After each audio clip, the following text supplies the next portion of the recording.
Hai, Assalamualaikum. Sama lagi dengan Abah. Hari ni Abah nak review nasi tomato abang. Tengok nasi tomato dan kita nak review talam keladi. Apa-apa kita nak cuba nasi tomato dulu. Okey, bismillahirrahmanirrahim. Kita tengok. Dia ada bendi, ada apa? Daging, ada acar daging, dia ada ayam masak merah, ada acar timun, papadon, sambal, komplit set. Jom, bismillahirrahmanirrahim. Kita gaul dulu. Kita tengok daging dia. Lembutnya. Bismillah. Tak apa. Lembutnya daging. Cari mulut. Tak nah. Sebab kita guna daging tepatai yang tu jadi lembut tu. Sedap. Lah. Alhamdulillah. Tengok ayam pula. Ayam pun. Ayam masak merah pun. Sedap ni.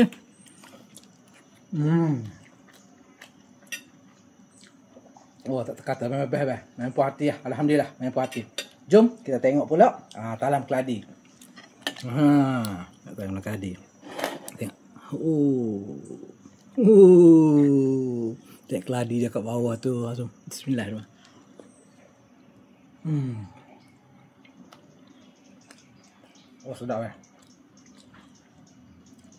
memang makanan tradisional kita.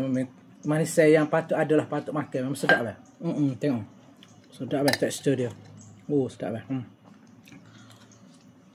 Sebab talam keladi ni dia rumit sikit.